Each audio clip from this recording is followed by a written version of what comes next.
everyone. I'm going to do another reading. I don't know if anybody's going to watch this, but I'm literally doing this for my own entertainment because I'm probably going to watch this a few times. So if you didn't watch the Friends reunion, then turn this off right now because this is a spoiler alert.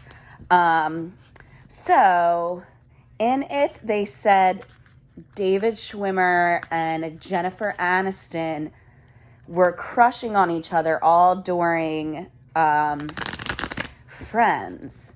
And they're both divorced now. I think I'm right about that. So I just want to see how they actually feel about each other. So, because I'm bored. So I'm going to entertain myself. So we'll see. We'll do 20 cards for how David Schwimmer feels about Jennifer Aniston. And then we'll do 20 cards for how Jennifer Aniston feels about David Schwimmer. Okay. All right. So the male perspective, 1, 2, 3, 4, 5, 6, 7, 8, 9, 10, 11, 12, 13, 14, 15, 16, 17, 18, 19, 20. And the female perspective, 1, 2, 3, 4, 5, 6, 7, 8, 9, 10, 11, 12, 13, 14, 15, 16, 17, 18, 19, 20. Okay. So this is the female perspective. We'll do that second. And we'll do the male perspective first. So how does David Schwimmer feel about Jennifer Aniston? He feels productive. Like he feels like she helps him be productive. Yeah, he just feels like together they're productive. And his perspective is changing. He sees things differently now than he did before. Let's see. And they may be talking. I guess this is like spying, but who cares? Yeah, so this is like communication coming in. Is that good in there? Yeah. He's been depressed lately. Just like down in the dumps. Something ended. I don't know if there was like a death in the family or like maybe his divorce. Something ended. And he's thinking about his priorities. I don't know if he has kids or not. I have to look that up. I'm going to look this up after I'm filming this. But he's thinking about like juggling his priorities. And he's like really burnt out. Like I guess he really like went through a lot. He just went through something.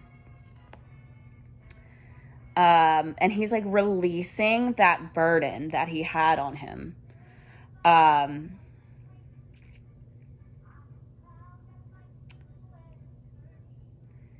Yeah, he's just like releasing the past because the past made him miserable.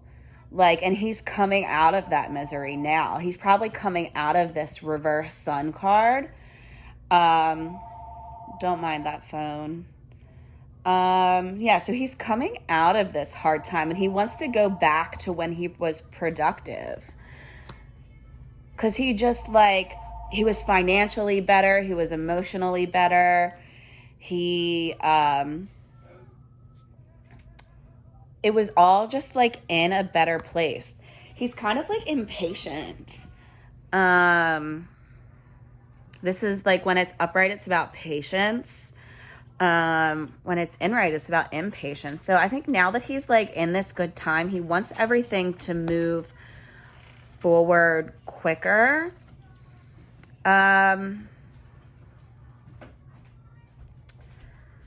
But he feels like maybe it could never happen. Like, hey.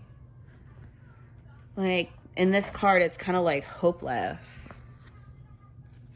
but it like brings him joy to think about it.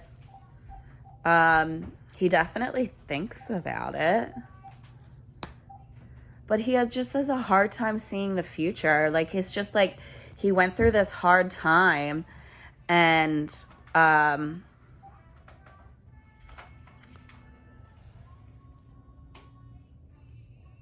yeah, like it's just, he just feels hopeless. I think he doesn't know if she feels the same way about him. This card's about like an unequal give and take. But I mean, she said she did. I just don't know how she feels now. He just feels like they like parted ways. And they just, yeah, they just went separate ways. And like, he couldn't manifest what it was that he wanted, probably because he was like going through all this like hard time that he's coming out of. Yeah, he's just like reflecting back on the past.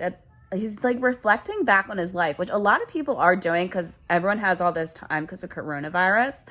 So like everybody's just like thinking back on what they've done in their lives and what they still want to do with their lives. Again, he just like feels hopeless. Like,